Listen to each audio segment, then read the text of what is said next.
Are you ready? Jamie Markley, David Van Camp, and Scott Robbins. We just become best friends. Yep. Making sense of it all. Now I get it. And having some fun. Lighten up, Francis. This is the Markley, Van Camp, and Robbins Show. There's a lot to get to, and a lot that concerns really everybody in the country, but there's this one particular story that broke that is a head-scratcher at the very least. Yeah, I don't know. We're just now learning this, even though I guess it happened a couple of weeks ago.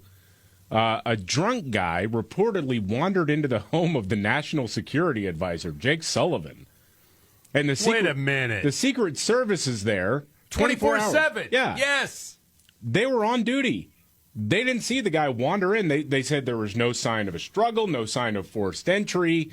And as the story goes, Jake Sullivan, it's like 3 o'clock in the morning, Jake Sullivan was the one who found this drunk guy in his house, and he asked the drunk guy to leave. I don't know if he threatened to serve him with a sternly worded letter or what.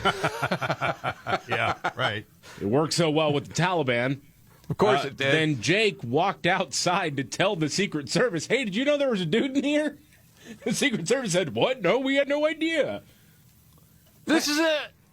What is going on? How did he There's get it? something Did he else happening. There has to be. Like a sliding glass door he went through? They said there was no sign of forced entry.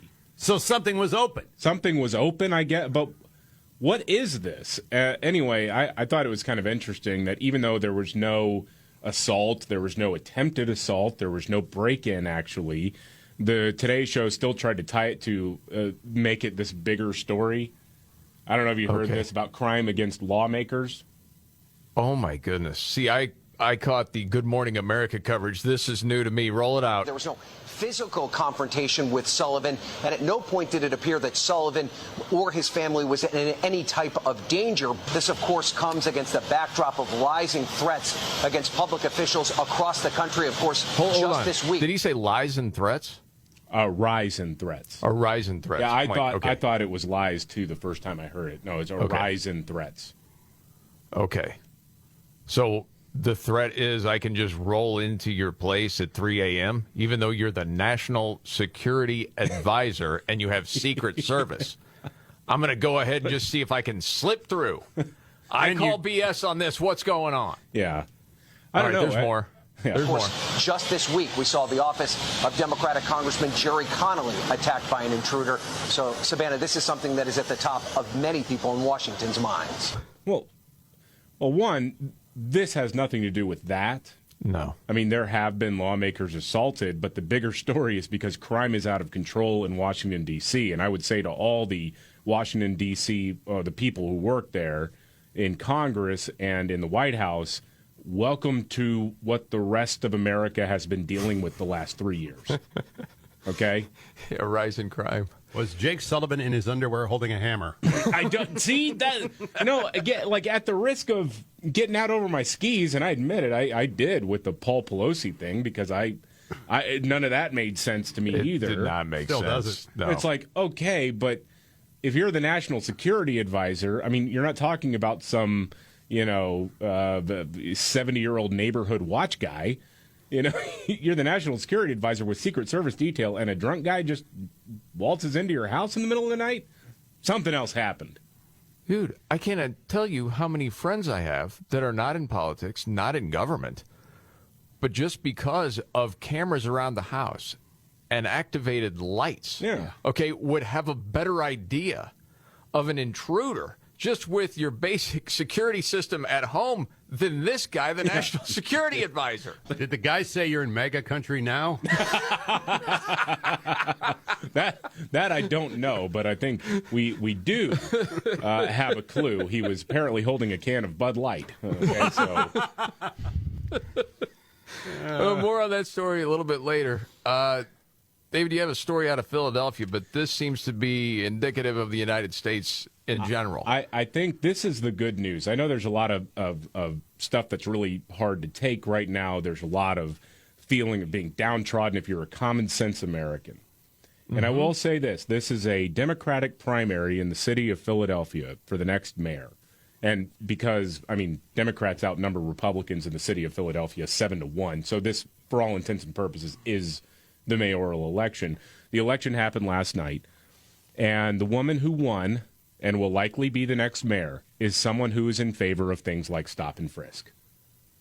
Because crime is so out of control in Philadelphia, like so many other places. Sherelle Parker beat Helen Gim, a far-left loon who had been endorsed by Bernie Sanders and Alexandria Ocasio-Cortez.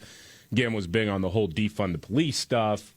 Sherelle Parker, meanwhile, wants to hire at least 300 more police officers and is cool with someone being stopped for reasonable suspicion, a.k.a. stop and frisk. Mm-hmm. And to me, even though this is a Democratic primary, this is a sign to me that a lot of people, regardless of party identification, are waking up that this far-left progressive ideology doesn't work. We need a different direction. There's no question about it. And what it reminds me of, and Scott, I think you were in the hospital with your heart attacks in like 2016, maybe 17, somewhere in there. I can remember places like Vice News before they went out of business. They would have some reporters that would go into places like Chicago, into neighborhoods where there were a lot of gun deaths. And you would have these ladies saying, we need more police here. Yeah. Because you have the criminals in these neighborhoods running everything. Our kids can't even go to the park without fear of getting shot. There used to be people that would report on that from the left. You haven't seen that now in quite a number of years. Yeah. But I don't know that the people that live in these neighborhoods that are high crime have changed their minds over time. I think they've always wanted law and order. It seems to be the people that don't live in those places that are saying, hey, we can't have stop and frisk. That's racist. Well, people in the neighborhoods are saying, go get the criminals. Mm-hmm. It's just kind of nuts. I thought it was interesting seeing some of the data coming out from the city of Philadelphia. You know, the only place that was really going for the socialist candidate was right around a college campus. And that makes sense. Yes. Dumb, indoctrinated kids and the people that teach them. Yep. Okay. Hey, did you see what Ron DeSantis, governor of Florida, is doing?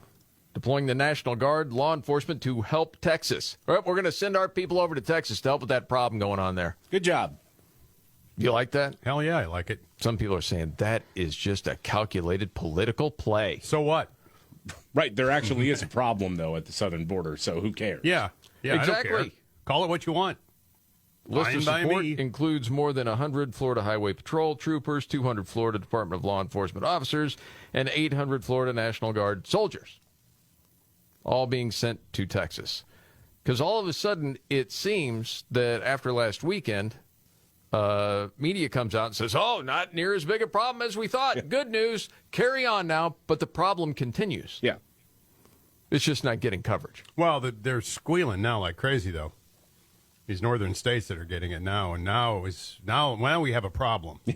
Oh, as people here illegally are getting busted all over the Well, place. if these governors are like, we can't do this anymore, we got to move on with this. Did you see the mayor of New York, Eric Adams? Yeah. They were supposed to have a public hearing to talk about relocating migrants. Canceled it. Didn't want to deal with the backlash. Somebody drug up a tweet, too, I saw today, Eric Adams in 2021. We should protect our immigrants, period. New York City will remain a sanctuary city under an Adams administration. All right, there you from 21. Yes, indeed. Boy, oh boy. That's something, isn't it? Bud Light, David, back in the news. Yeah, Bud Light's been really struggling because of that whole partnership with trans influencer Dylan Mulvaney, and there might be a new twist to this. Ashley St. Clair, a writer for the Babylon Bee, the satirical website, posted a photo that's a real photo of a 24-pack of Bud Light offering a $20 rebate, which is basically the same cost as the beer itself. I think it was listed at Walmart at $19.98. I did see that over the weekend for real. Yeah. So I did some research, and there is actually the rebate offer valid in Florida, Georgia, Mississippi, South Carolina, and Tennessee, but you have to spend $50 on groceries to qualify. There's a lot of different beer brands that do something like this, so I don't know if this is a direct, hey, please get our product. It is funny timing, and I will say, as part of my research, I was looking at different rebate offers. The closest thing I found in terms of the dollar amount of the rebate was Stella Artois, where you get like a case of Stella and you can get $30 off or a $30 rebate, but you have to spend $150 to qualify, not 50. So that's because you can't give away beer, right? Right. I mean, you can't do it. There's got to be something attached to it. Well, I have heard of different bars, restaurants, stores going half price on the Bud Light just to get it out before to get it out. Yeah. It gets totally skunky, that sort of thing. And it's been interesting, too, because you've seen some backlash toward Miller Lite because of the feminist ad that they had like a month ago. And that's gotten a lot of play within media. I have not heard that just from people talking as much as you see it online. And then all I can think is, did Anheuser-Busch start this whole Miller backlash to get some sort of, attention off of them? I wonder. Because that's just a pandering feminist ad. It's way different when you have the trans activists that you're partnering with. Anyway, who knows? All right. Did you see the story? And I saw this a couple of days ago. We just haven't had time to get to it. The sorority that has filed a lawsuit against Kappa Kappa Gamma. Hey, we can't have this trans person seeing us naked all the time. Next. The Markley, Van Camp, and Robbins Show. Jamie Markley, David Van Camp, Scott Robbins, excuse me. This is crazy. We predicted it would get to this. I mean, it didn't take, a genius to know this was going to happen at some point. Sorority sisters at Kappa Kappa Gamma in Wyoming have sued the fraternity, people that run it, for saying they had to allow this 6'2" trans-identified male with, quote, visible erections into their sorority. Okay. What? What in the hell is going on? It's been going on for a while. It's upside down world. Visible erections. Yes, allegedly became sexually aroused in the girl's presence. Fantastic. Since you haven't seen this story, I can show you a quick picture here. That's the trans woman, which is a dude. Yeah. Doesn't seem like there's much of an effort there to appear to be female. No. The complaint was filed on Monday by 7 past and present sorority members. This was in the U.S. District Court of Wyoming. And it accuses Kappa Kappa Gamma of betrayal and breaking their bylaws that state that the sorority is a single-sex organization, and that must be preserved. The girls allege that Artemis Langford, 6'2", weighing 260, has had, quote, visible erections through his leggings, Through his leggings. Repeatedly questions the women about what vaginas look like, breast cup size, whether women were considering breast reductions and birth control. All right. But I heard one of the an interview gals with these ladies. What did you say? He's just one of the gals, all right? Yeah. I assume that's what women talk about when they're amongst themselves. I heard an interview with these girls. They were talking about going to the upper echelon of this fraternity, talking to the people running, saying, we can't have this. Well, you better. Okay? This isn't whatever the 1980s. This is 2023. Okay. Well, and they're saying, well, you need women's spaces to be protected. We've got a guy with an erection watching us undress, and we don't even know he's in the room. This is insanity. So, yes, Artemis became the sorority's first trans-identified member in 2022, reportedly attracted to women, and doesn't try to present as anything other than male. He's just a dude walking around in tight pants. 6'2", I identify as female. I want to be in your sorority. I think you're really pretty. This is seriously like the 2023 update to Animal House, isn't it? Or something like that, like an old frat boy comedy. Yeah, you could say Revenge of the Nerds. Yeah. Whatever. Whatever it might be. Yes. Your daughter calls you on the phone and says, I've joined this sorority, Dad. There's this guy here that is wearing tights with an erection watching us undress. What do you think about that? I say, I'm not paying for your school anymore. That's exactly right. And I'm coming to get you right now. Wow. While we're at it, maybe Artemis and I will have a little conversation. He is 6'2", 260, so I don't know if he can fight, but he's a pretty big guy. Yeah, you can't tell everything by appearance. It doesn't look like a 6'2" intimidating presence at 260. I was just going to say, I doubt if it is. I don't think this person would catch you in a race. No. I'll put it that way. And if nothing else, you can just kick him in the family jewels. So, I'm sorry, kick her in the family jewels. Yeah. Well, this is obvious. They said, well, we felt vulnerable and uncomfortable, and we couldn't believe sorority leadership allowed this to happen. Okay. I suppose that's enough of that. We'll see where that goes. That's just... It's beyond, man. I mean, and we used to joke, there's going to be some dude that just identifies a certain way. And then you hear, and I always forget the name of it, you usually remember it, David, is the different dudes like the Leah Thomas that some would argue not really trans. It's just they sort of get aroused by dressing and appearing female. Yeah. And there is a name for that. I always forget it. Whatever. Unrelated topic. Where in the world are men most likely to pee sitting down? This was part of a new study. Well, I have it on good authority that it's not at a sorority in Wyoming, okay? That dude pees standing up. Yeah. Do you know what country it is, by the way, if you had to guess? Japan. Nope. Dang. Germany. Yes. How did you know that? I don't know. Did you see this? Or No, you I just know. I taking just a flyer? took a guess. That was a flyer. Yes. It is German. 40% of German men say they sit down every time they whiz. I've heard some guys say this about other guys as to rip on them. Looks like the kind of guy that sits down to pee. I think I've made that exact joke about Adam Kinzinger before. You have. Yeah. Between you and my buddy Brady. I've heard this so many different times in so many different areas, and even athletes have said it about other athletes. It's just looks like you'd sit down to pee. Apparently in Germany, that's a popular thing. The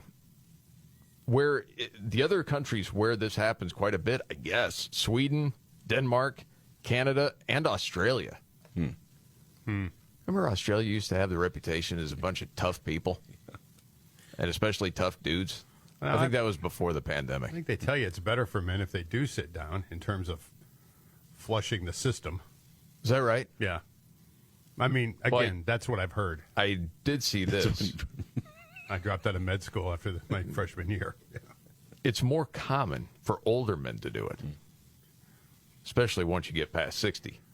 Well, do you want to speak to that, Scott? Well, the only thing I can say is the guy with his hand up. Either you're behind him at the ball game, and he's there forever. Yeah, it takes a while. Both prostrates like a basketball. Yeah, he should probably turn one around. All right, news update next. All right. The Markley, Van Camp, and Robbins Show. Jamie Markley, David Van Camp, Scott Robbins, the Gen Xer, the Millennial, the Sexy Boomer. Okay, as it happens a lot on the show, they have a certain sort of game plan, and then you just throw it out the window because Van Camp is laughing uncontrollably at the moment. Okay. There must be breaking news. What happened? Yeah. All right, so you know how you got this new far-left mayor in Chicago? Brandon Johnson is his name. Okay? Yes. So allies of the mayor have released a financial blueprint that calls for $12 billion in new taxes, including a head tax of $33 per worker for companies with more than 50 employees, quadrupling the tax on jet fuel, 3.5% income tax on households making $100,000, a 0.4% wealth tax for the top 10% of city earners, and a $1 to $2 transaction tax for financial exchanges. It's a total, not even soak the rich. Chicago, if you have an annual salary of $100,000, you're still not wealthy. Oh my goodness! You're middle class if your household income is $100,000. Yes. If you live in the city of Chicago. Yes. It is actually called, I'm not joking about this, First We Get the Money, ...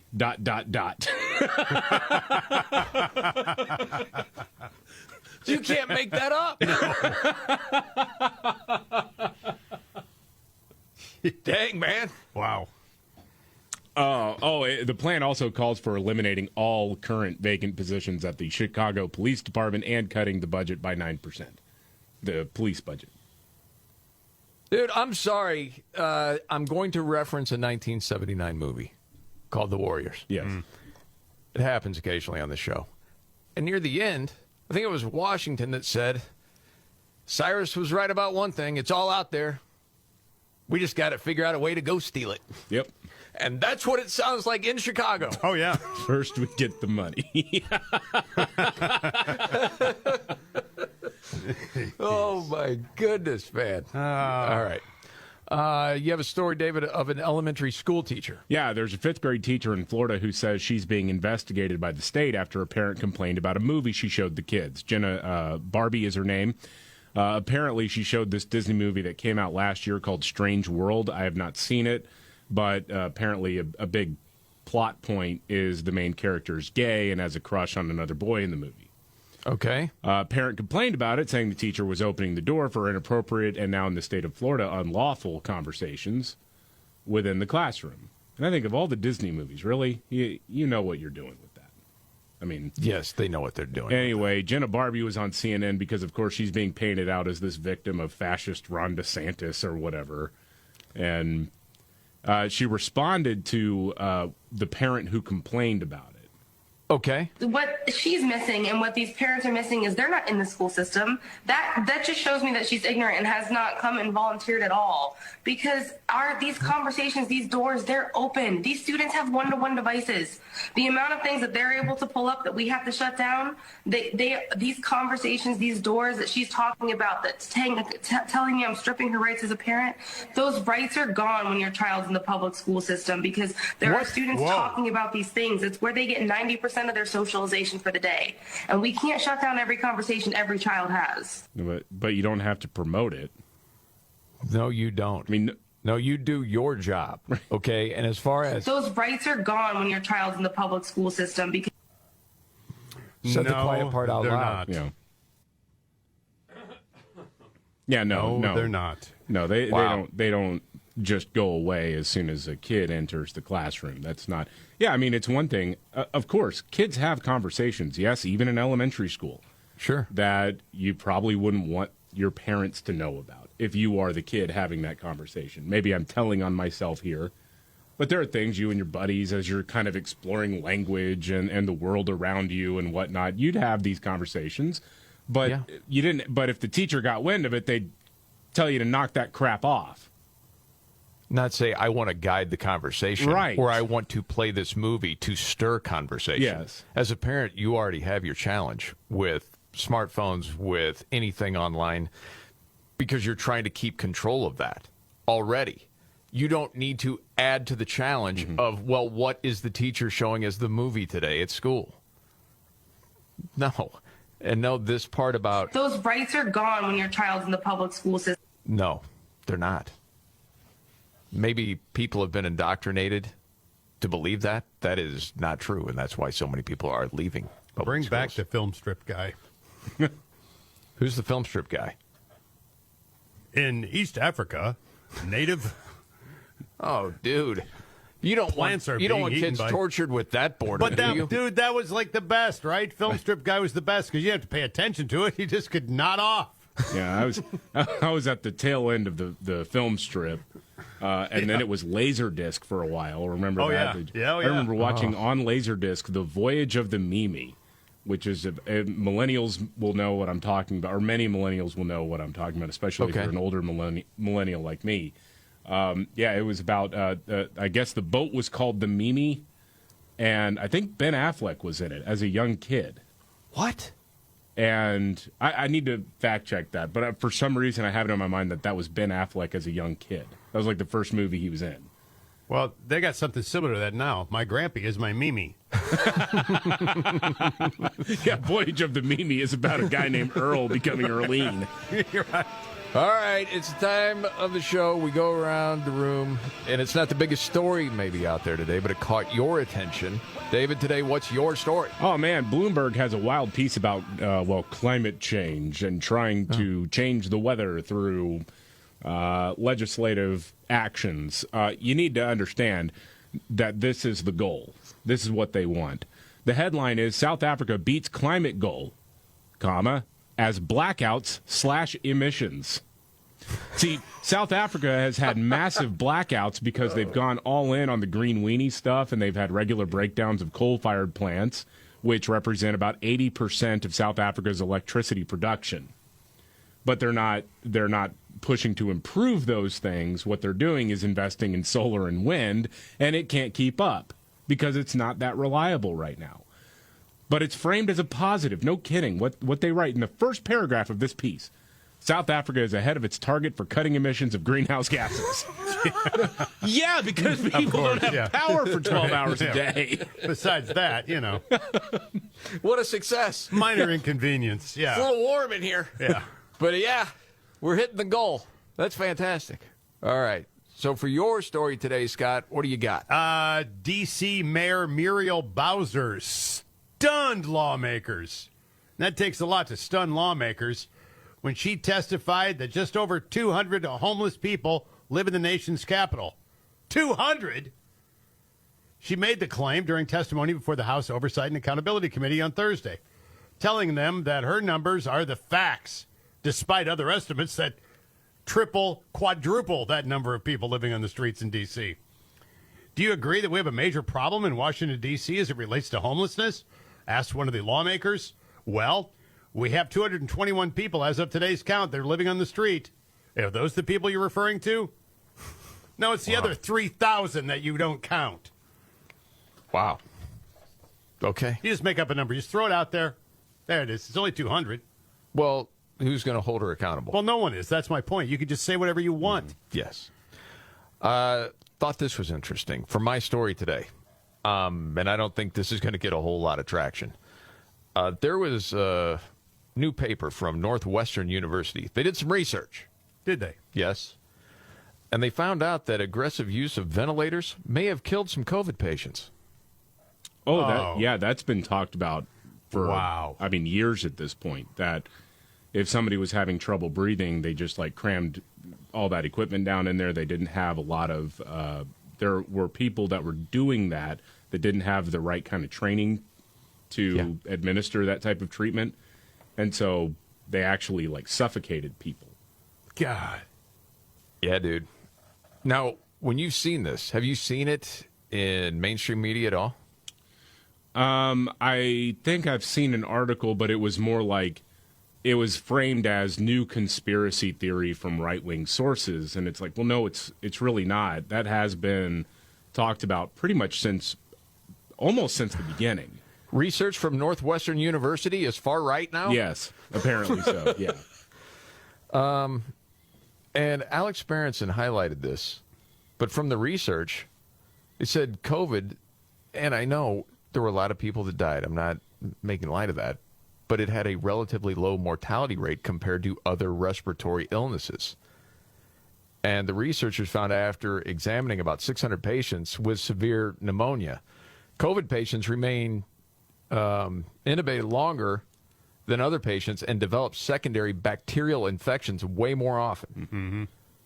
And those extra infections cause many deaths in the COVID patients. In other words, if they would not have put them on the ventilator, they would have been okay, or very possibly okay, which is kind of wild. Because then you go back and you remember when Trump talked about ventilators, legacy media freaked out. It was a Politico headline from March of 2020. Trump saying, I don't believe you really need that many ventilators. Yeah. He wants people to die. Well, and in that case, it was because, what was it? It was Andrew Cuomo was saying they needed 30,000 ventilators when they really didn't. And all of that was because a New York Times reporter forgot to carry the one doing some calculations, basically misquoted an estimate, greatly inflating the number of ventilators that would be needed. And then, was it the New England Journal of Medicine or one of the medical journals picked up that fake news, and then it got reported again in the New York Times, and then that's why it was we need 1 million ventilators all at one time, as opposed to what the actual estimate was throughout the entirety of the pandemic, 1 million people would probably need to be on a ventilator. Mm-hmm. That's what it was, but they thought it was all at one time. Right. Yes. Well, and the Wall Street Journal reported back December 2020 that doctors often put preemptively patients on ventilators when they didn't need to. And they go on to say it's dangerous for patients, especially when it goes on for long periods. Trach tubes are a highway to bacterial lung infections or ventilator-acquired pneumonia, which can be difficult to treat even with antibiotics. So, holy smokes, man. This as a driver in mortality in patients with COVID-19 was really underestimated. This paper was published in the Journal of Clinical Investigation. And to me, when I see that, I would think that a lot of people that just want to get their daily dose of news, however they get it, would be interested to know that. Because it just makes you more wise for the future. Like, oh my gosh. For sure. So out of good intentions, you can call it whatever you want, this happened just a few years ago. Wouldn't you want to know that compared to everything else they're telling you today? Yeah, and to me, I whenever I've seen this conversation pop up, a lot of people have said, well, you don't understand this, and you're blaming doctors for doing their best. And I don't think that's the case. I don't know really anybody who's saying, oh, the doctors on purpose killed a bunch of people with ventilators. No, when it's the fog of war, you are trying to do what is right. The question, though, is how prevalent was this in terms of death related to COVID treatments? Because you need to know that the next time some sort of respiratory virus starts spreading like wildfire in the United States. This is about developing best practices, not about demonizing doctors. Yes. By the way, whenever we bring up trachs, we remember Robbins in the hospital in 2019 after his heart attacks. After, well, you were completely out for over a month. 2015. 2015. What did I say? 19. Oh, sorry. And then when you could finally communicate through the trach, your snarky sense of humor still came through, but it just sounded different. Yeah. And, David, you've referenced it. I don't know how many times the one time we're up there. Who got fired today? So that time there were a lot of people getting fired. Yeah. You know, the thing is with those things, too, and I had one, is that your lungs are damaged. Yeah. I mean, there's generally no question about it that you're never going to have the capacity you had before. Right. Yes. I still just be talking about somebody and say, what an idiot. You should have had a game. Scott said what? News update next. The Markley, Van Camp, and Robbins Show. Jamie Markley, David Van Camp, Scott Robbins. The U.S. economy hangs in the balance. Livelihoods of millions of Americans do too. So there's no time to waste. Debt ceiling, Janet Yellen. We got to get something done. Man, That's a the big old story, fear machine is up to 11, isn't it? Man. Our Werther's Originals supply stock will soon be going down. Republicans don't care about people. They just want to take everything away. No, I mean, the debt ceiling, how many times are they going to raise that thing? Right. This is insanity. You got to stop the spending on all the social crap. Well, and what Republicans are proposing is actually not that drastic. No. It's basically saying, whatever we raise the debt ceiling to, let's make sure that we're spending under that. Hey, it's so infuriating. Isn't that a weird concept? Yeah, right. I know. Yes. You only spend what you make. It's absolutely crazy. Yeah. All right, what's the story in Texas, David? Yeah, electric vehicle owners in Texas will be paying more to renew or register their vehicles starting in September. When you have to register your vehicle every year, well, there's going to be a $400 fee to register your vehicle if you drive an EV, in addition to other standard registration fees. Current owners would pay $200 a year when renewing registration. And, I mean, part of this, all of it actually has to do with the fact that electric vehicles, since they don't run on gas, people who drive those are not contributing to the gas tax fund. And Texas, so we're going to get it some other way. Yeah, so you got to get your money one way or the other. Right? Oh, sure. That's how it works. Yes. Texas is actually not the first to do this. California does it. I mean, there's a lot of states that have moved to do this in order to fill in the gap, especially states that don't have a state income tax. Because you need to have some form of income coming into the state coffers, and the gas tax is a really popular way to fund projects. Yeah, so you're going electric, we'll get you another way. Yeah. Just the way it is. But you got the great government rebate when you got that electric vehicle, if it was the one that the government said you could buy. Right. If it's one of the ones they don't approve, then you're SOL. Because we don't like Elon Musk. No. So those Teslas, nah. But the ones we say are okay, we'll give you the rebate on that. Yeah. This is the Markley, Van Camp, and Robbins Show.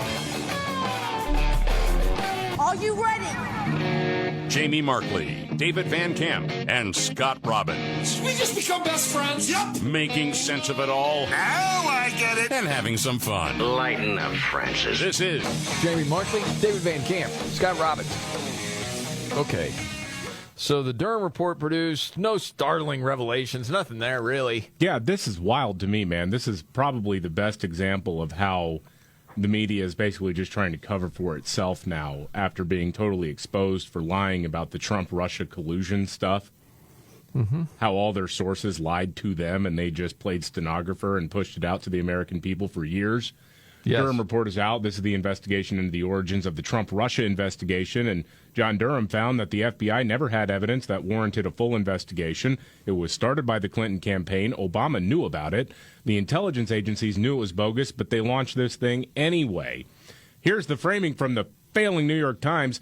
John Durham's report on the FBI's investigation into the Trump campaign's work with Russia, which produced no startling revelations, is being viewed by some conservatives as lending credence to their conspiracy theories about the U.S. agency. No, it confirms it. Exactly. It's not a conspiracy theory if it's true. Oh, man. Wow. I mean, proof positive. It's nothing but propaganda out of the failing New York Times. Well, they don't want to give back all their awards that their journalists won by covering this story. Yeah. Oh, my goodness, man. So the FBI lies.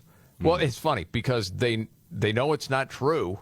They leak it to the media who runs with it, and then they use the media reports to say, hey, we need to be able to look in on this stuff, and this way we can spy on people, including Trump. Yeah, it's nuts. It was a human centipede of lies.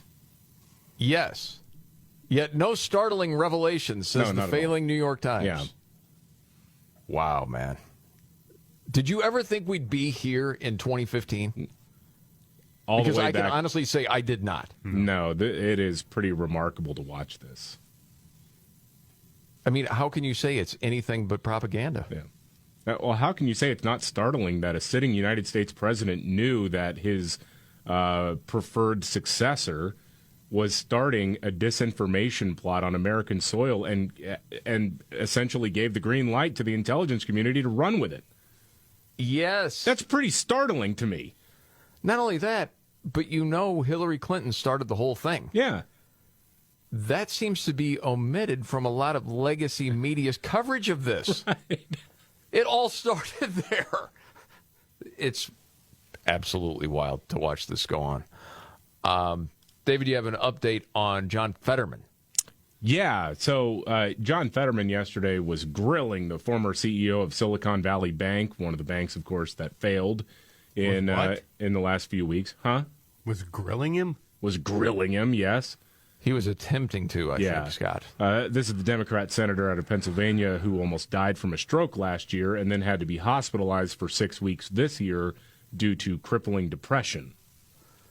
But he's fine, okay? Now, before you play the clip here, because the guy can't talk, and it doesn't seem like he can really do the job. He doesn't, he gets startled by loud noises and bright lights.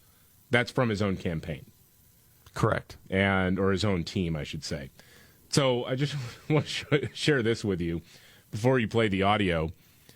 This is how he was quoted by a Washington Post reporter. And they actually use quotes in this case. Okay. Quote, "Shouldn't you have a working requirement after we bail out your bank? Republicans seem to be more preoccupied with SNAP requirements for hungry people than protecting taxpayers that have to bail out these banks." End quote. Here's how that actually went down. Oh, my goodness. Shouldn't you have a working requirement after we sell your bank with billions of your bank? Because they seem to be more preoccupied than SNAP and requirements for works for hungry people, but not about protecting the taxpayers, that will bail no matter whatever does about a bank to crash it. Yeah, that's not even that's close just to word the for quote. word translation, wasn't it? right. I mean, if you want to say, hey, this is a summary of what he was trying to say, I guess, but he puts it in quotes. The reporter is Jeff Stein, actually put it in quotes. Shouldn't you have a working requirement after we bail out your bank? Republicans seem to be more preoccupied with SNAP requirements for hungry people than protecting taxpayers that have to bail out these banks. And what he actually said was, shouldn't you have some kind of working required, sir, after we sale your bank, billions of your bank, because you seem we were preoccupied when then SNAP requirements for works for hungry people, but not about protecting the tax papers, you know, that will bail them out of whatever does about a bank to crash it. See, even while you're reading it, you want to correct it because it doesn't sound right? I mean, you're reading this, and in your mind, I did this morning. In your mind, you're correcting it and reading it as it should have been said, because none of that makes any sense. There was another part that he couldn't make out because you had the whole clip, and we don't have to go through it again. But someone actually took the time to write it out. Yeah. Like you just did there. Yeah. A different part of what he was saying. Yeah. Because it took forever for him to get to the final part of the question. But at one part he said, that's like if you have, and they also realize it is that that now they have been in.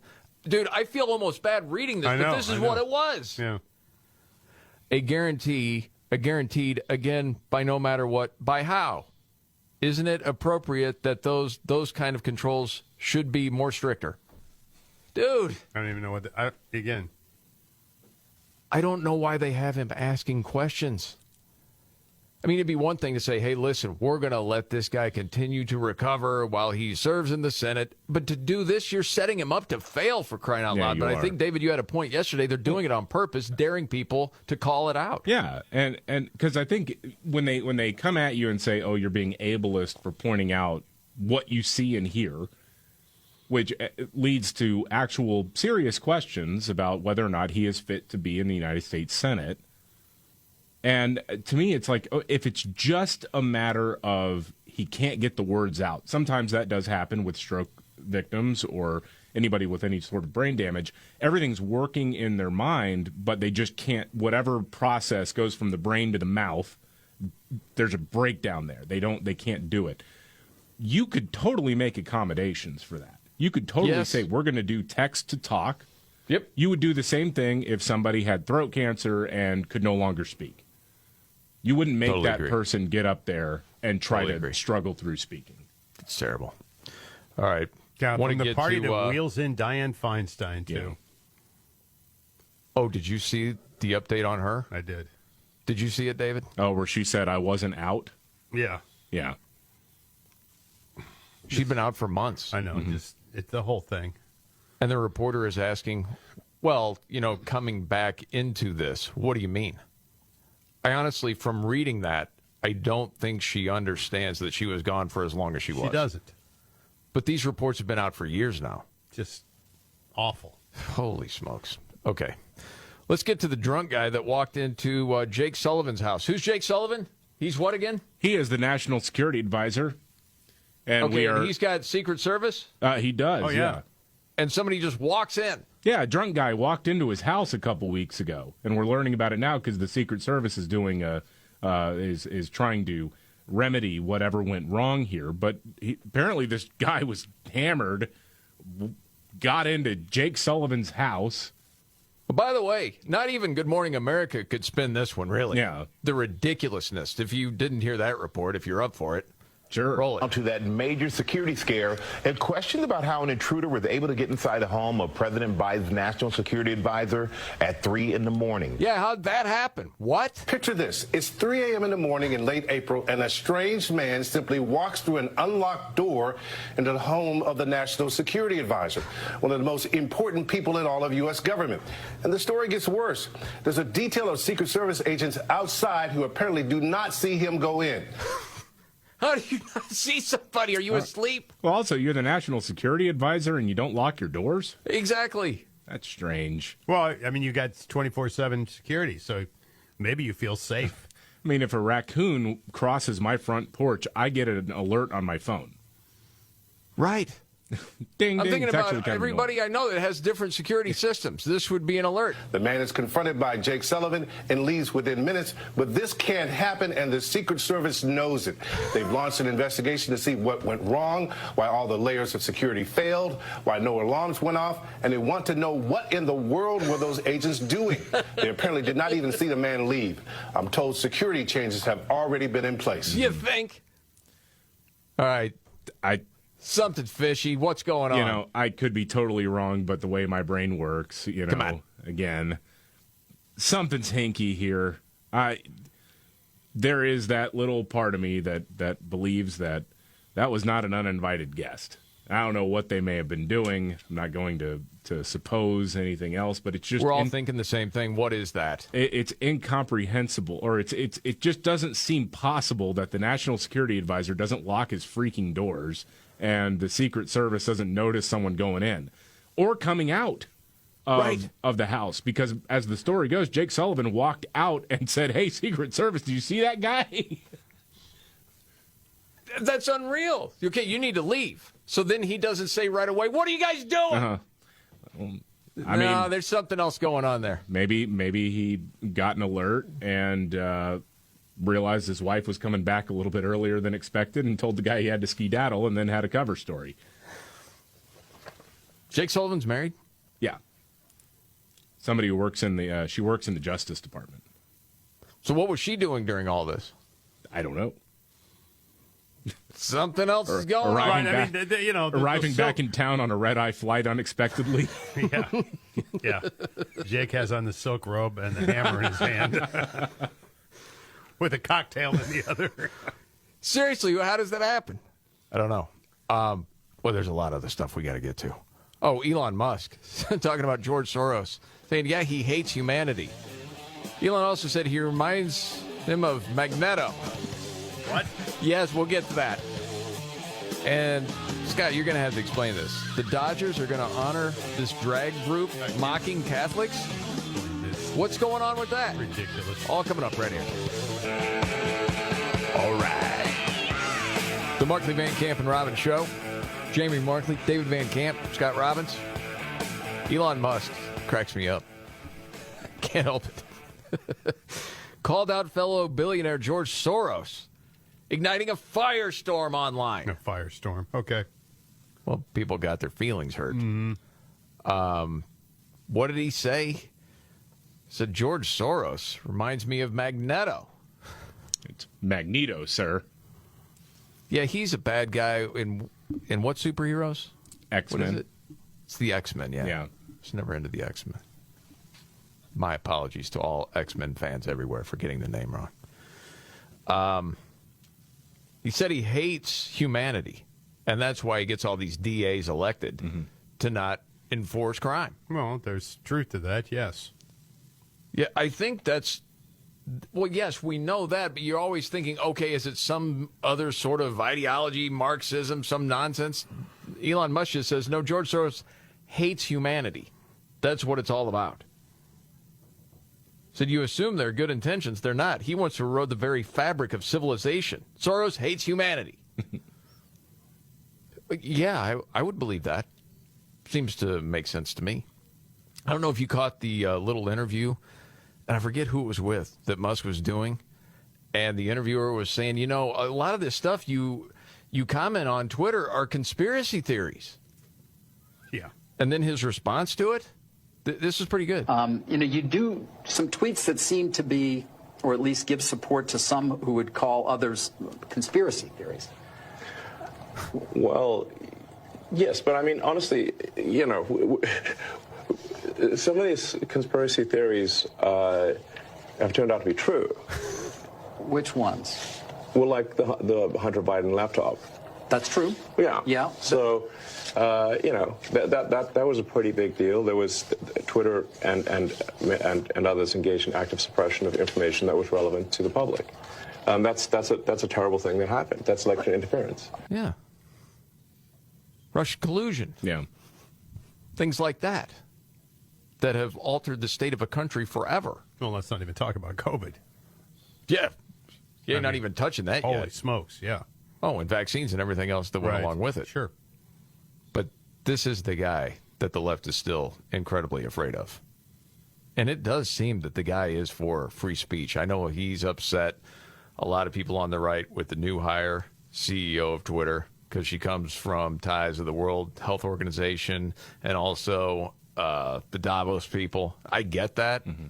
But to me, he's done a lot as far as Twitter. We wouldn't know a lot of the stuff that we know without Elon Musk. So to this point, I mean, I'm not saying he's my hero forever. I'm saying so far, I'm glad he's done what he's done. Doesn't seem to be because he's making more money, that's for sure. Yeah, right. No, he's costing himself like tons of money. Scott, I got to ask you, what are the Dodgers doing? Because you're a big baseball fan. They're going to honor this drag group that mocks Catholics, the Sisters of Perpetual Indulgence. I don't know why baseball and other sports keep stepping on the rake, but they do it time and time and time again. No, they're not stepping on the rake. They actively hate you. See, I've made this case for years now. I know. This is seriously, it's one of the reasons why, and it's like I'm not, calling for a boycott or whatever, but every time I like baseball.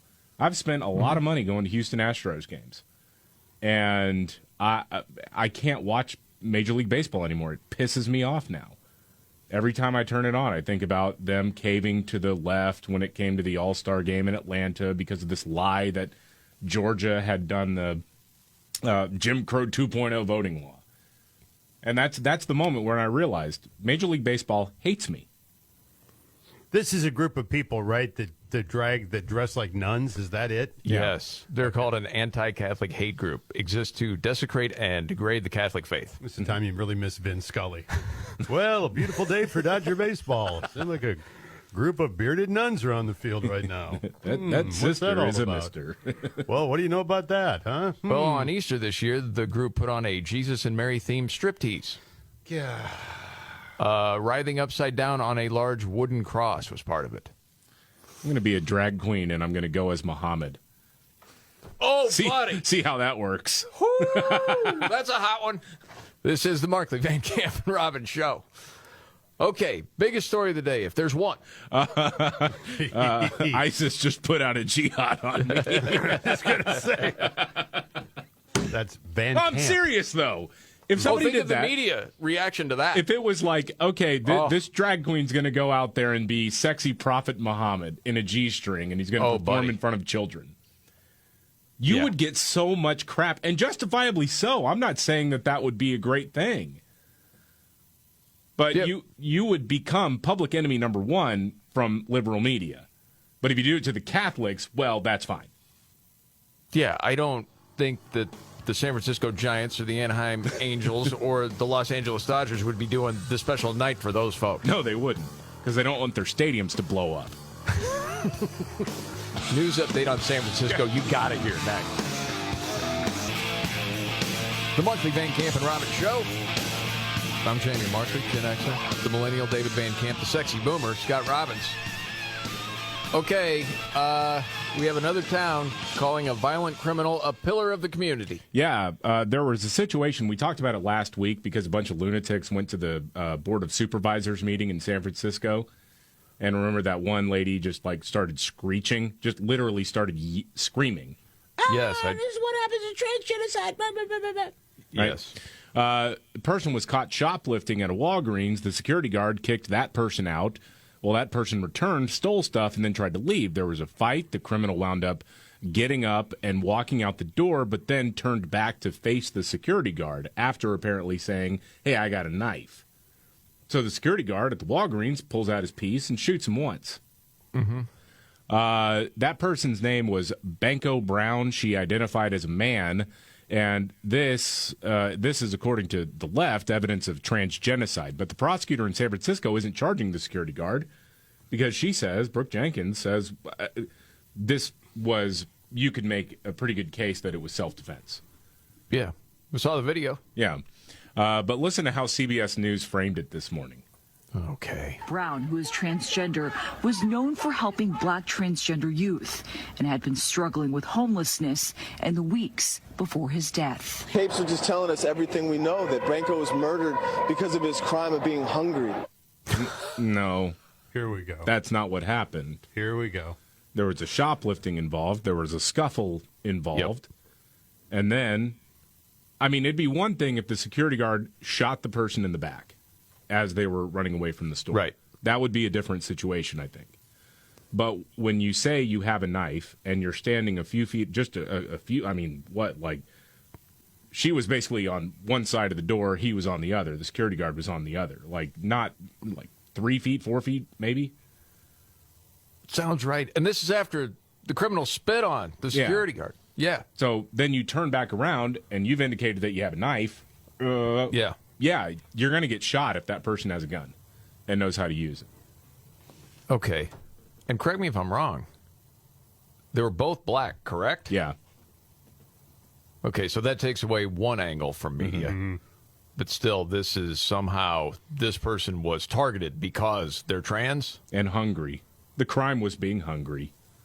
No, the crime was stealing and then being violent.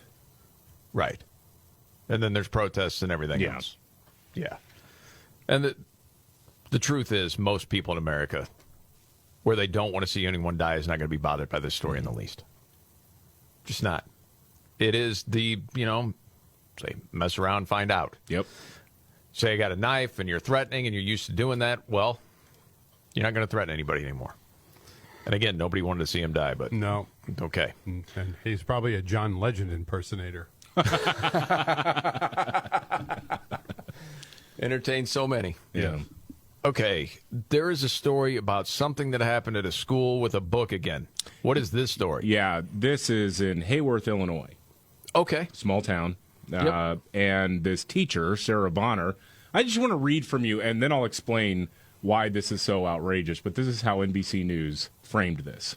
All right. Sarah Bonner has been an Illinois middle school teacher for 20 years, and she has always tried to offer her students a diverse collection of books. This year, a parent called the police over her book choice.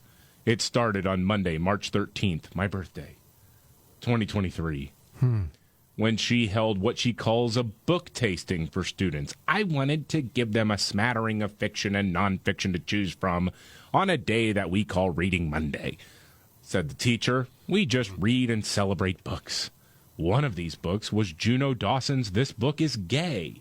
It's a best-selling nonfiction book that's billed by its publisher as an entertaining and informative instruction manual for anyone coming out as lesbian, gay, bisexual, or trans. Okay, sorry to interrupt. What grade is this again? This is middle school. Middle school, okay. Yeah. And then apparently a couple days later, she got notice that parents had gotten a hold of pictures from a book that their child had taken in class. And by Friday, she was told that parents had filed a police report against me for child endangerment. And then she wound up quitting. She resigned in protest and whatnot. Now, the way that NBC News and others have framed it is, see, this is just this right-wing censorship. This is this thing.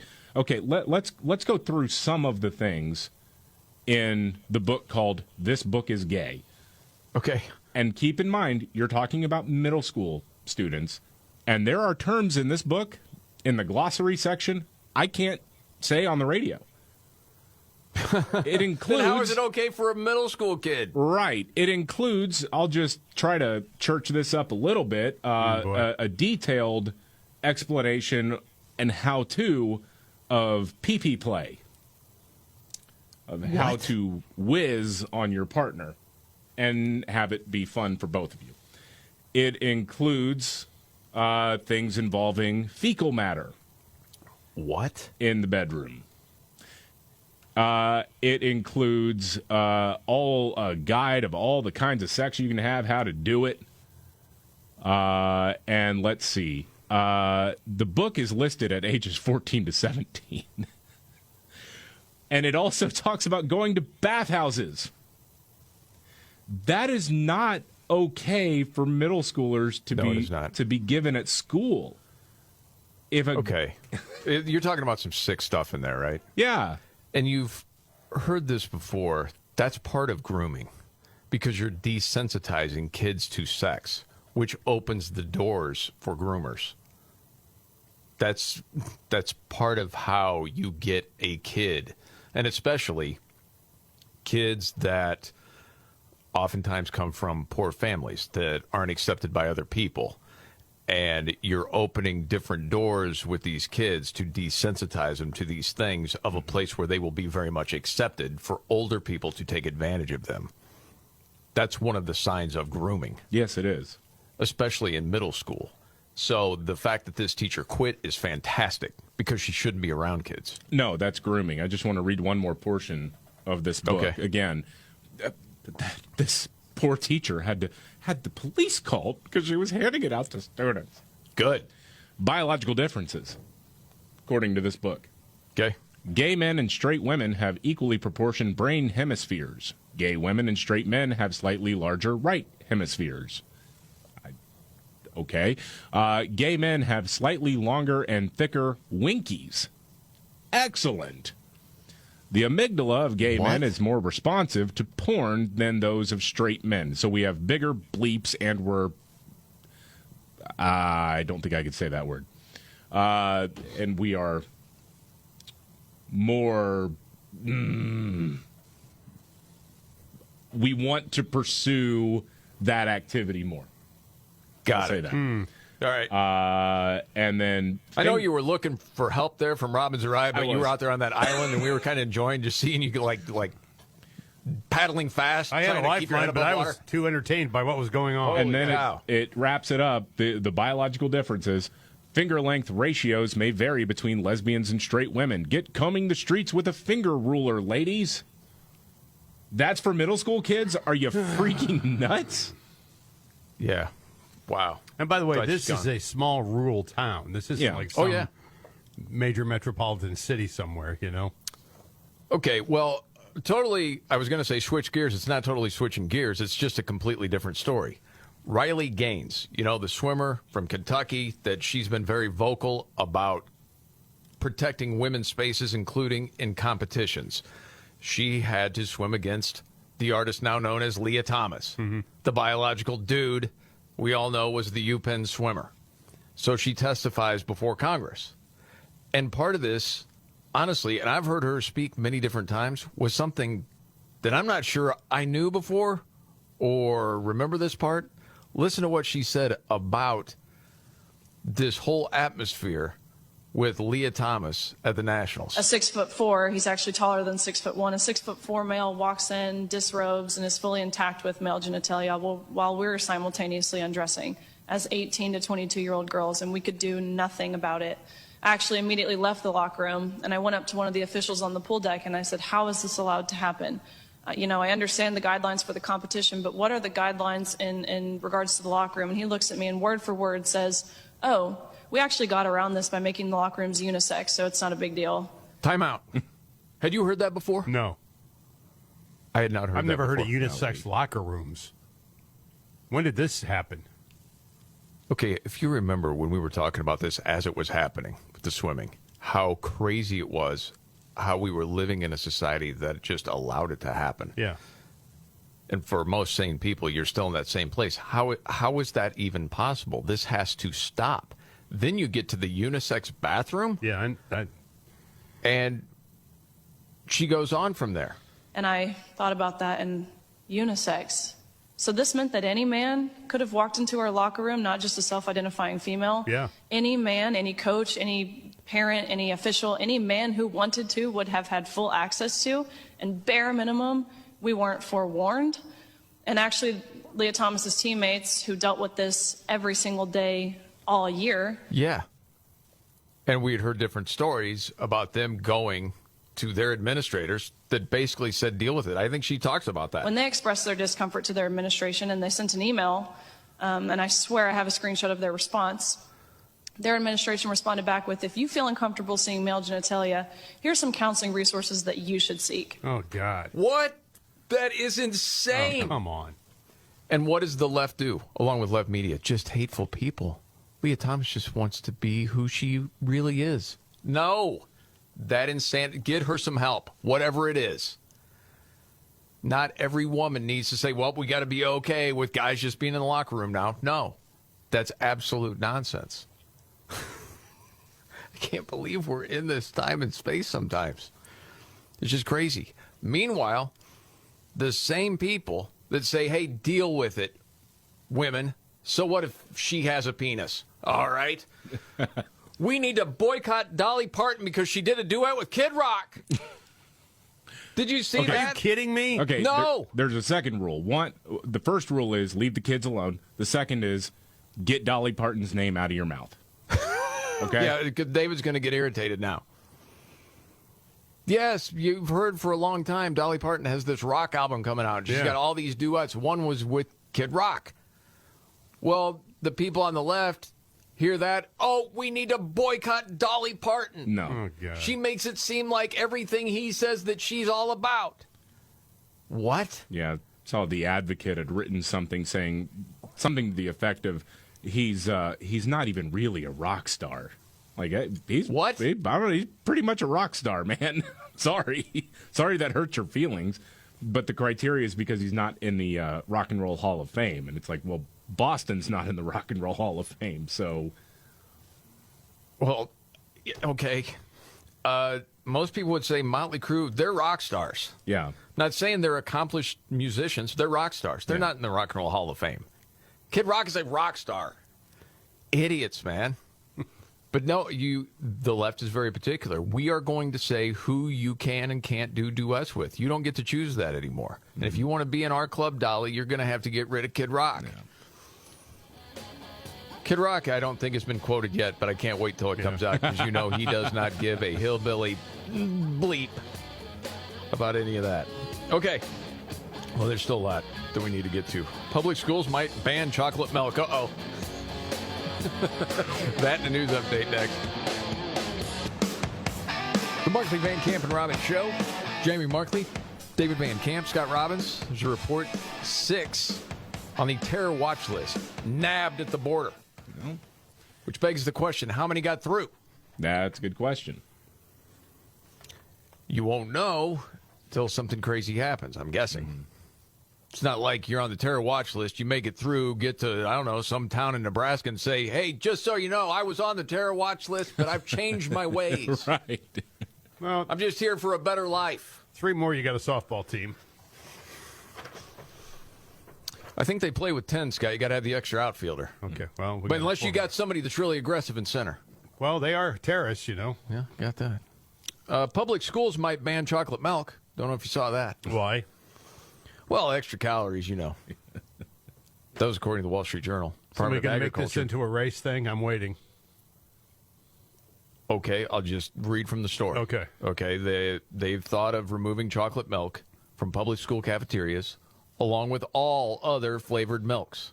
Why? Because they have more sugar. People in favor of a ban say it could keep kids healthy. Keep kids healthy? No, it won't. Well, no. Yeah. It might take off some calories a day, but it's not going to keep kids healthy or even help them be healthy, to be honest. No, probably not. Lower rates of childhood diabetes. Maybe. People against it say chocolate milk is still a net benefit because of all the calcium, potassium, and vitamin D. And if their only option is regular milk, kids might not drink it at all. That's it. Yeah, they're going to bring Mountain Dew with them. You think you bring it in? Yeah, just start packing their lunch. Third grader's going to bring the Dew in? Yeah.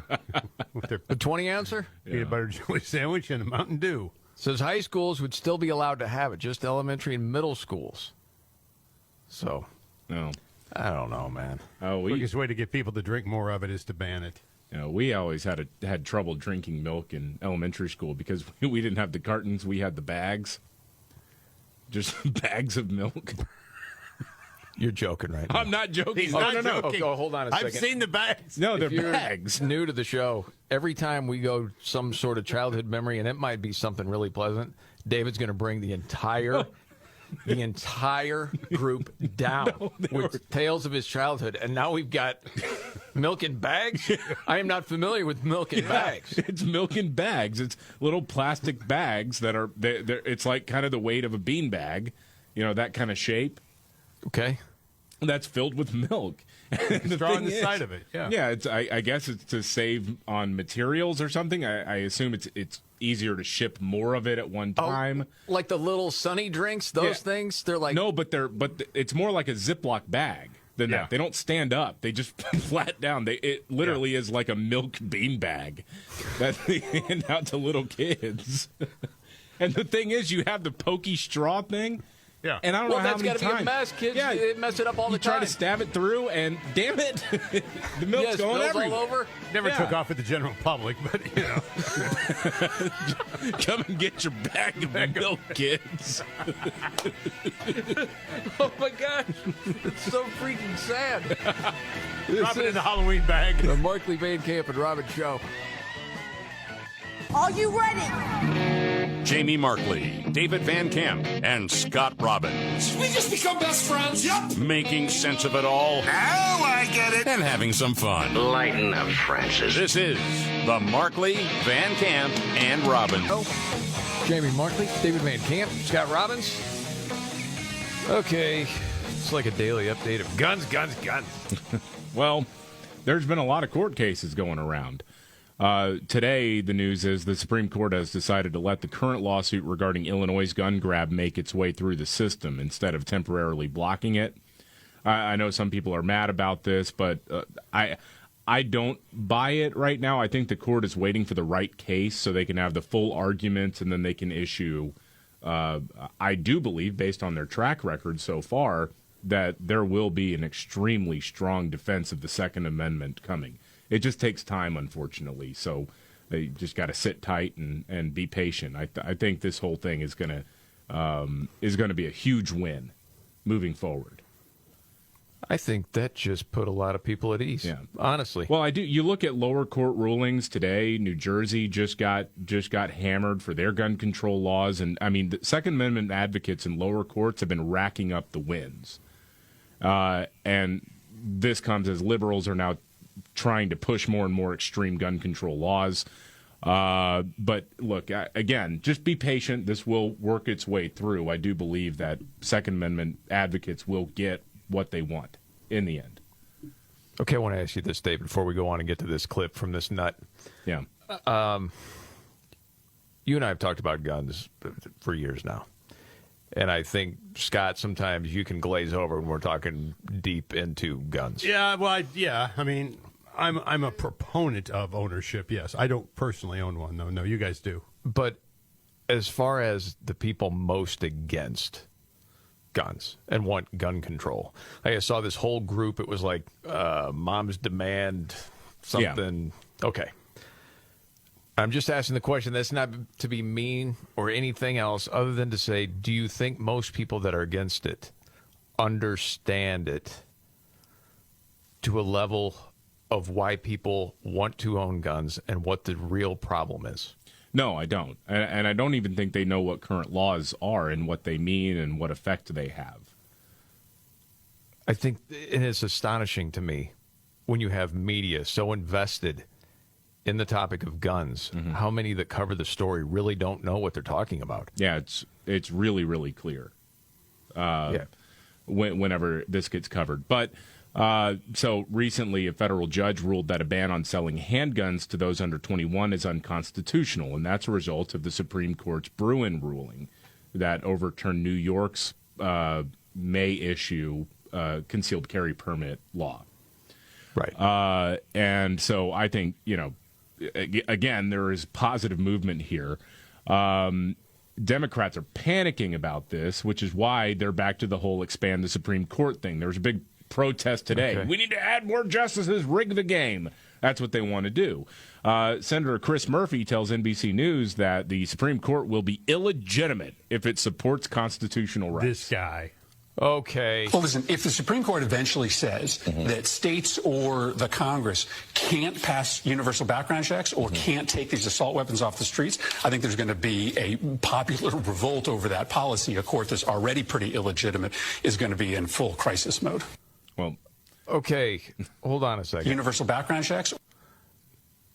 You're still going to that? Yeah. Can you explain that to me, David? Whenever they talk about this, you'll hear the term gun show loophole. There is no Yes. such thing as the gun show loophole. That's not a thing that exists. That's just a catchphrase.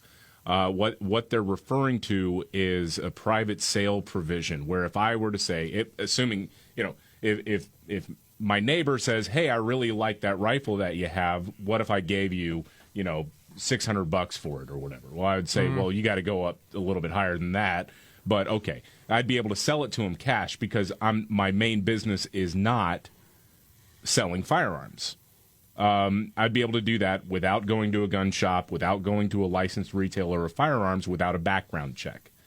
And so people are under this impression that, whole swaths of people are going to gun shows and able to buy firearms without going through a background check. That is false.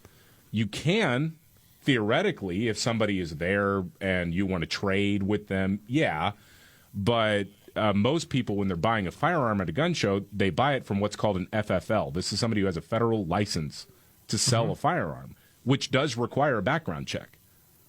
So the whole idea of universal background checks is really trying to solve a problem that doesn't exist. So then tell me this, and I don't know as far as the different groups that go out and protest. If you say, how about this? Let's start here. Because so many gun deaths are from people that don't legally own the firearms.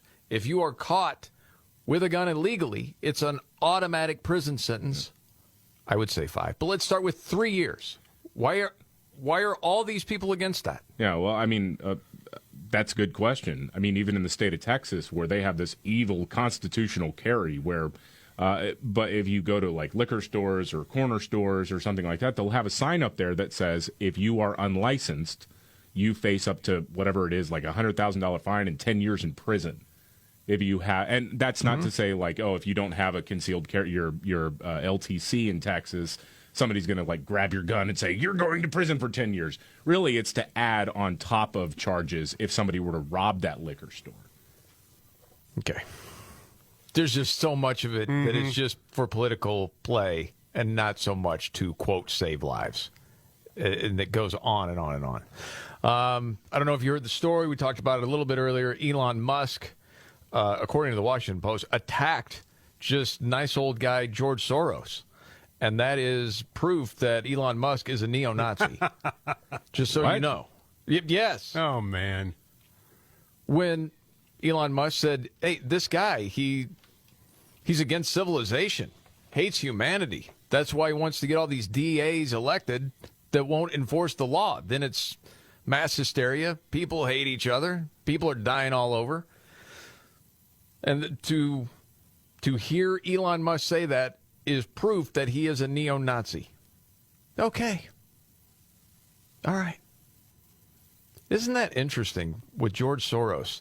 Anytime he's criticized, it's media that comes out with, people are anti-Semitic. Yeah. No one cares anything about George Soros other than the fact that he funds all of this crap that's terrible for the country. Yeah. That's it. That's pretty much it, yeah. It's infuriating. Okay, moving on to the airlines. You're saying it could be a rough summer. I just saw a report the other day. You're going to see more flights this summer than since 2019. Yeah. Oh, yeah. A lot of people are going to try to fly, but they're trying to manage the schedule right now because of that the pilot shortage. And there was another angle to this.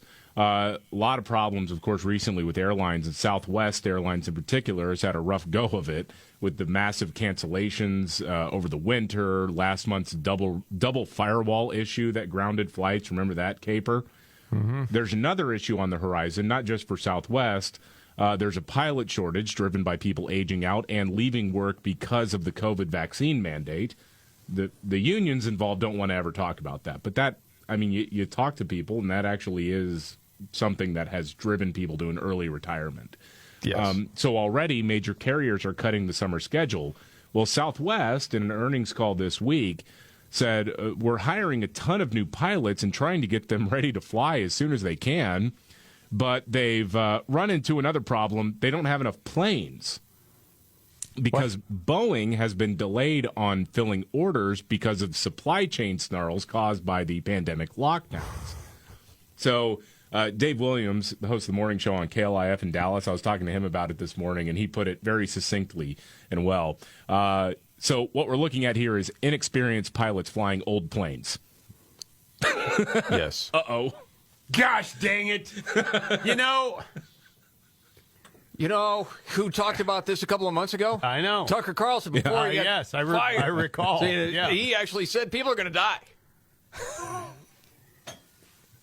Got a guy who spent 3 months on a simulator going up flying some plane that was built 30 years ago.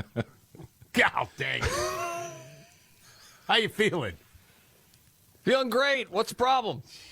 Deal. You know what? I want to just recognize somebody that did something to me that was amazing. Kevin Bittenbender. Probably haven't heard of him before. Okay, he's an Army vet. Had his leg amputated. Ran a marathon 444 days later. Wow. Okay, I didn't mean to make you feel like garbage, Scott. I can see it in your eyes. Geez, you do. You feel like a load after hearing this. I know. I'm just over here, like, checking in on my tactical love handles right now. Golly. Man. The cool thing about this to me, too, his surgeon also trained for it and ran the whole thing with him. Oh, that's awesome. I love little stories like that. Pretty cool. Yeah, there's a lot of good people out there. Sometimes you forget that. One other little piece of good news. I think good news for you, Scott, depending. Did you hear about the new version of The Bachelor? Because I know you've watched The Bachelor many times. I have. Okay. I think it's this thing. Sometimes your kiddies enjoy watching it together. That's fine. You've drawn enough pictures, okay? No, you watch The Bachelor, and you say the cats watch TV with you. You've said that before. Occasionally, my cats will, yes. Okay. And you get the essential oils going, and you watch it. We can't leave it there. We have to continue on. Okay, go ahead. This fall, there's going to be The Golden Bachelor. I think it's destiny, Scott. The Golden Bachelor? It's The Bachelor for senior citizens. Oh, come on. That's incredible. Yes. Listen to this. The women arriving at the mansion have a lifetime of experience living through love, loss, and laughter, hoping for a spark that ignites a future full of endless possibilities. Boy, I'll tell you, if I wasn't happily married with 2 kids, I'd be begging to be the Bachelor on that show. You're not old enough. I can put on. We got dudes lie on his form. We got dudes who say they're women. I'm going to identify as an octogenarian. Okay. Scott, one hopeless romantic is given a second chance at love in the search for a partner whom to share the sunset years of life. Yeah. It's right there for you, bro. Just think about it. Not interested. Okay. All right. Not interested. If nothing else, I know this fall what you'll be doing with the kiddies and the blankies and the essential oils. You'll be watching The Senior Bachelor. Tell me you're not looking forward to it a little bit. So you can't say after I go out and slam a few tequilas, Ron DeSantis in the news. This thing with Trump is coming soon. Next. The Markley, Van Camp, and Robbins Show. Jamie Markley, David Van Camp, Scott Robbins. News update, David Van Camp. I have an update to an update here. Okay. So we talked about this a little bit earlier in the show, but a reporter with the Washington Post, Jeff Stein, quoted John Fetterman during the hearing yesterday with the Silicon Valley Bank CEO. Mm-hmm. It completely misrepresented what John Fetterman said, because in the transcript version, it was actually coherent. What Jeff Stein, the reporter, wrote was, shouldn't you, this is quoted, attributed to John Fetterman, shouldn't you have a working requirement after we bail out your bank? Republicans seem more preoccupied with SNAP requirements for hungry people than protecting taxpayers that have to bail out these banks. And what actually was said was quite different than that. Yes. Shouldn't you have a working requirement after we sell your bank with billions of your bank? Because they seem to be more preoccupied than SNAP and requirements for works for hungry people, but not about protecting the taxpayers, that will bail no matter whatever does about a bank to crash it. Yeah. So that's not a sentence at all. No. Jeff Stein, the reporter, just deleted that quote and then put up an apology saying, yesterday I tweeted this quote provided to me by the senator's office without checking it against the video. That was my fault. Though it captured his meaning, I deleted the tweet since some of the words in the quote were inaccurate. Some, all of them. Wow. So you copy and paste communications from a senator's office instead of actually why are you reporting at all then? Oh my goodness. I can read press releases on my own. I don't need a reporter for that. AI won't take our jobs. Right. That's unreal, man. Oh my goodness. No one not done it. The history books will note it. Yeah, but this is why they lost their jobs. Not to nah. Mentioned this earlier. Governor Ron DeSantis, Florida, is deploying the Florida National Guard state troopers and additional assets to Texas to help secure the southern border. It's a bold move. Yeah. Some would say that's calculated. That's just because he's going to announce he's running for president. That's what that's about. I don't care. So what? Big deal. Yeah, for people that want to secure the border, is that the right thing to do? Yeah. Yeah. The statement from DeSantis was the impacts of Biden's border crisis are felt by communities across the nation, and the federal government's now I've just Bidened it. Abdication of duty undermines the sovereignty of our country and the rule of law. So it seems like it's smart politically, and you really can't argue with it if you want to secure the border. That after I also read this other piece talking about the great underestimation of DeSantis. Because you do see on a lot of networks or a lot of different pundits saying basically the race is over. Trump's going to be the nominee. Yeah. Blah, blah. He hasn't announced yet. He's not even announced that he's running. Yeah. Well, he's There's done a lot that everything can happen. but, yeah. I mean, you don't go to Iowa for your health. Well, he's going to run. Yeah, he's good. But my Definitely point gonna run, is, and we just talked about this off air, but we've talked about it hundreds of times. Think about 2016. It was Jeb. Yeah, Jeb. It was going to be Jeb. Yeah.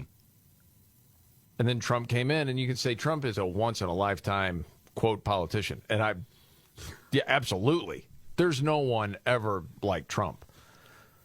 But that doesn't mean that there are a whole lot of people in the country that are not that familiar with DeSantis. I mean, if you're following news every day, of course, you know who he is. Yeah. There are a lot of Republican voters that don't watch the news that much, don't follow it, or don't know who he is. Do you remember the Jeb campaign signs with the exclamation point? Jeb! Jeb! Yeah, that was part of the pivot. That was part of him trying to rebrand his image. When some genius came in and just put the exclamation point on there. Yes. Who went on to work for Bud Light. And Trump may end up being the nominee. Yeah. Yeah, he might. But I think there's going to be a whole lot of twists and turns before we get there. Oh, I think so. This is Maybe gearing up some to sort be of proclamation now is ridiculous. I totally agree. Can't. Yeah. This is the Markley, Van Camp, and Robbins show. All right, David, biggest story of the day. Biggest story of the day. I think this one, it's kind of hard to immediately get invested in politics in a city in which I don't live, and most of us don't live.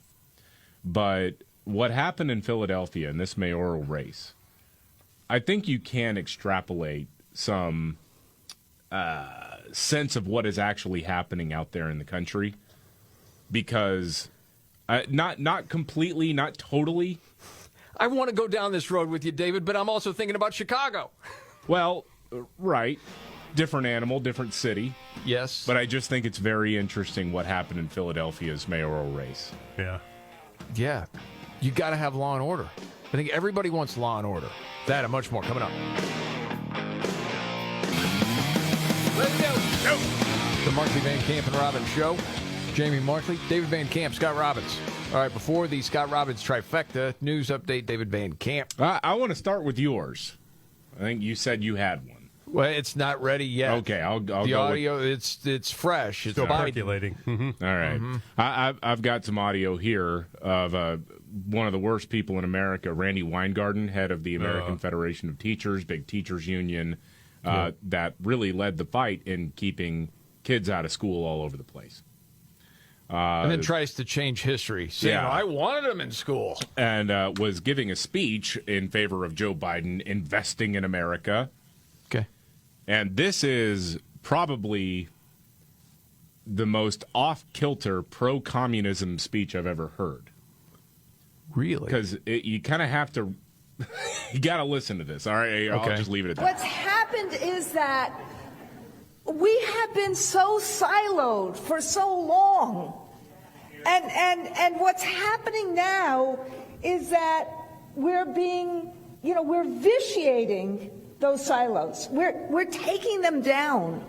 We're actually being together in this big, big field of dreams, of a new economy and a vision, and all sorts of, whether you call it CHIPS or the Inflation Reduction Act, but all sorts of things that are out there that says to employers, that says to communities, that says about climate and the new things that could happen and be made in America, that there is, to build it, we need to also build and invest in the young people. Did Kamala Harris write that? What in the hell was that all about? Why I say it was a defense of communism is because what she's talking about actually is central planning, is this idea that we can knock down individual silos, as she put it, and have basically one set of rulers in this country and one holistic approach to building a more equal and equitable economy. Well, honestly, isn't that what Obama just said yesterday? Yeah. Good old days when it was 3 networks and we could control the message. Yeah. And all this independent journalism out there, terrible for us. Yeah. Think about how much we wouldn't know if not for independent journalists. Right. Holy cow. Speaking of Kamala, there was a clip of Kamala that we just didn't have time to get to today. Her talking yesterday that made no sense. Oh, yeah. Gender ideology. Have you heard this, David? I have not heard this. Oh, we got to whip this out then. All right. Heck yeah, roll it, baby. She's preaching. And most recently, they even want to eliminate classes that teach, quote, gender ideology. Well, so what are we talking about here? Classes that teach women's history? Women's equality? The study of the fact that there are still only 25 women in the United States Senate in a body of 100? What is she talking about? I have no idea what that was. Well, people call it gender ideology because you people pitched a fit when we called it grooming. Yes. You know exactly what people are talking about. They're not talking about women's history. Of course not. No, it's not. It's talking about convincing elementary school kids to chop off their weens, man. That everybody knows. That's what. Although, you know what? The dopes that are in that audience may not. And say, yes, they're trying to erase women. Handmaid's Tale. No, the left is erasing women. I know. It's crazy. One other story real quick. Who is the failed socialist candidate that told protesters to block the news camera? Well, yeah, Philadelphia Democrats have voted for a pro-police and pro-stop-and-frisk mayoral candidate, beating out the socialist named Helen Gim, who had been backed by Bernie Sanders and Alexandria Ocasio-Cortez. So that's the good news, is that even though I think with who will likely be the next mayor of Philadelphia, I probably don't agree with her on 90% of issues. But if she's talking about adding 300 cops and she's talking about letting those cops do their jobs, that's a good thing. That's a positive thing for the city of Philadelphia. Got to have law and order. Yeah. Now, according to a local CBS reporter, this happened. He called it one of the most unusual moves I've seen in covering election evenings for 20-plus years. So reporters and cameras moved to the entrance of this ballroom to record the socialist entering, the one who lost. Her campaign encouraged supporters to exit the room and block cameras and reporters. Yeah, you got to block the media, okay? The unnecessary tension, he writes, was only exacerbated when some people in the room continued to block the cameras while shouting, "This is what democracy looks like." That is so great, man. Wrong song, man. Oh, that is so good, dude. All right, the Biden audio we'll get to in a bit. Oh, my gosh. Yeah, hang on. It's not the greatest ever, but, man, to say he doesn't need a cognitive test? Right. Give me a break on that. We got to get to the trifecta roll. Are you ready? 1, 2, buckle my shoe on. It's the 3 most important news stories of the day. I hit the trifecta. Well, at least according to Scott Robbins. It's the trifecta on the Markley, Van Camp, and Robbins Show. Every day at this time, Scott Robbins trifecta. Help that he's back. Oh, yeah. I'm Casey. Well, hey there, buddy. How have you been? Good. Get a vacation on this show? What's the deal? Yes. Okay. I'm ready. Man. 3. Number 3, you're telling me Bud Light is going to be launching a new bottle? Yeah, Anheuser-Busch will be temporarily redesigning their Bud Light and Budweiser aluminum bottles with camouflage print. You cannot make that up. You cannot make that up. To boost the sales after their promotion with the transgender influencer tanked the brand. The company is set to launch a line of camouflage aluminum bottles that promote the Folds of Honor program, which provides educational scholarships for families of fallen and disabled American military. It's an aluminum bottle, one source familiar with the plan said. I believe it's the only package that will be transitioning, but I'm not 100% sure. So is this like a Memorial Day kind of thing, or? I don't know. But they're going to do it, and they're going to hopefully. What they're doing is they don't want to admit they made a mistake. So they're sort of. If you do that, dude, you lose all the ESG points. Yeah, you're just moving ahead like it never happened, right? Like this was all part of the plan. Dude, it was just a few weeks ago they did the patriotic ad Budweiser that was massive backlash. Yeah. Like, okay. Camouflage cans. Yep, there you go. All right. We're getting closer and closer to number 1. The Scott Robbins trifecta, top 3 of the day, up to number 2. Number 2, Prince Harry and Meghan Markle say they were involved in like a 2-hour-long car chase. That's what they say. They said it was a near catastrophic car chase involving paparazzi. That's according to the couple's spokesperson. The alleged car chase took place Tuesday evening after Harry and Markle attended the Women of Vision Awards in New York, where Meghan Markle was given the 2023 Woman of Vision Award by Gloria Steinem. There were numerous photographers Dude, this is like out of South Park. Yeah, it is, because I don't know what her vision is, but apparently it's enough to get an award for. I just rolled my eyes so hard my forehead hurts. Here's what New York Mayor Eric Adams had to say. He said 2 of our officers could have been injured. You shouldn't be speeding anywhere, but this is densely populated. I would find it very hard to believe, however, that there was a 2-hour speed chase, but I guess we'll find out the duration later. People said there's no way you're on a high-speed chase in New York City for 2 hours. Yeah. She's lied about many things. We know this. Okay. I know we got to get to the next one. There's so many questions with that. It's so much I know, BS. but it's another headline grabber, though, you know. Of course. Now, on with the countdown. Scott Robbins trifecta, top 3 of the day, and up to number 1. Fox News has changed their primetime lineup. I saw something about this. Matt Drudge, I think, had the scoop on it. Epic Times, Washington correspondent there, Jackson Richmond, a Fox spokesperson, apparently has indicated that the decision is not final yet, but what they appear to be doing is they're going to move Hannity into the Tucker slot. And Jesse Waters and Greg Gutfeld will move to prime time. Okay. Now, what happens to the other people that did hold those positions, I don't know. So they move Gutfeld up an hour? According to Judge, say Fox News will move Sean Hannity to at 7 o'clock Central, 8 Eastern to replace Tucker. That'll be followed by Jesse Waters and Gutfeld. No word, by the way, on where this leaves Laura Ingraham or Trace Gallagher, but this is all according to the Drudge Report. Fox News is preparing to announce their ambitious new schedule. Wow. You know, you get into the weeds of that whole thing. What really went down with Tucker Carlson? And as far as I can tell from hearing, I don't know how many different reports, if I had to bet on one, it does seem because he was sort of independent and out on his own island and was not able to be controlled. That was certainly part of it. The more you're hearing about the history of Rupert Murdoch and even how Roger Ailes, before he died, ran the network.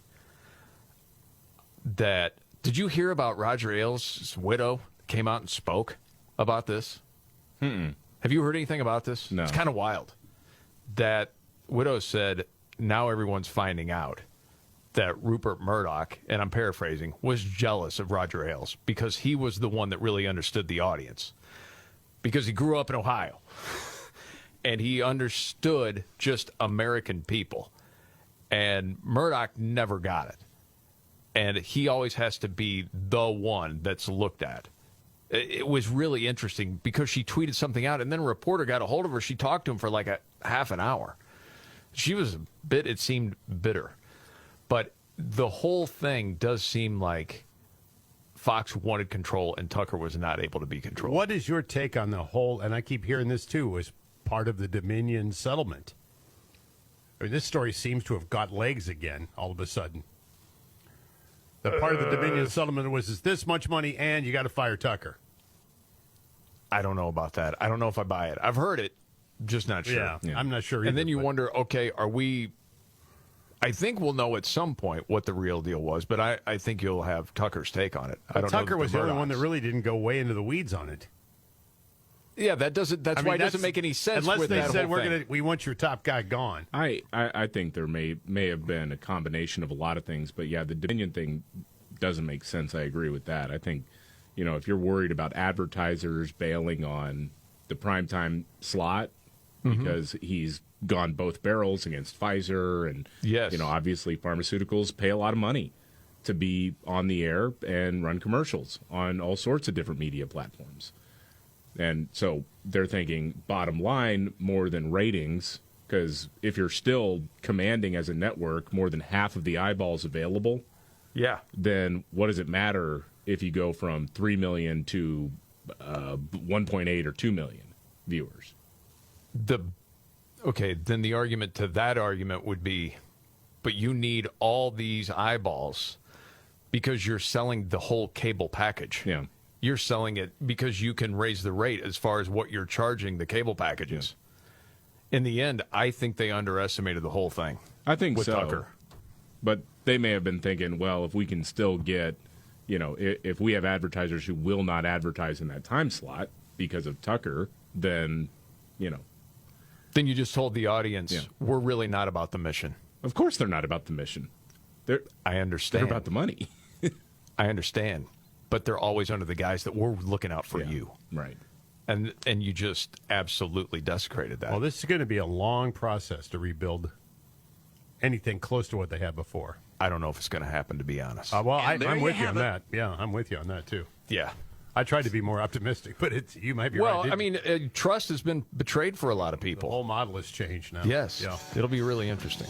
Okay. Oh, that Biden audio we still have to get to. And we have another news update. And we have Nimrods in the news. David said at the beginning, I don't know if we can get it all in. We'll try. The Markley, Van Camp, and Robbins Show. Jamie Markley, David Van Camp, Scott Robbins. Joe Biden, he may be getting up there, but just try to keep up with him. Staffers in their 20s can't keep up with him. Forget how tired he sounds today. Getting ready to go to Japan. Here we go. I'm about to take off in a few minutes. Here's a helicopter out there to Japan. Not a helicopter, but to Andrews. Anyway, and to meet with leaders of G7. And then he starts talking about debt ceiling. Just in case. He's got this glaze in his eyes because he's trying to focus on the teleprompter, but he's still having a hard time getting through it. I wanted to say a word about the status of negotiations with the congressional leaders. We had a productive meeting yesterday, and with all four leaders in the Congress.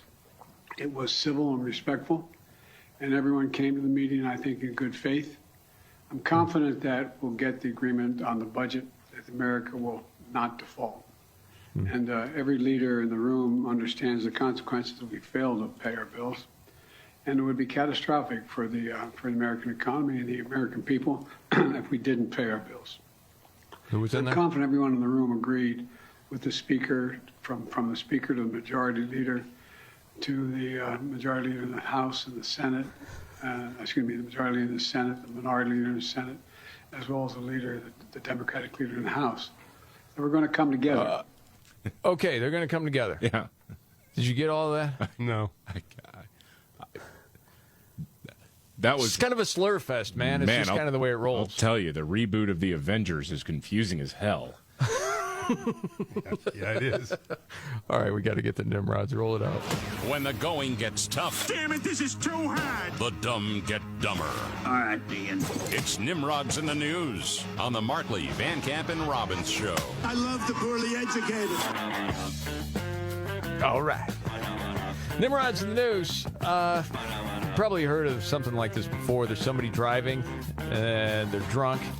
And maybe when they got behind the wheel, they're like, I'm not drunk. But then when they get pulled over, you're trying to switch seats with the passenger. That happened in Colorado, 28-year-old male driver. Except it wasn't another person in the passenger seat. It was his dog. Oh, jeez. I wasn't driving the car. Dog. And here's the other thing. There were two sober passengers in the back seat.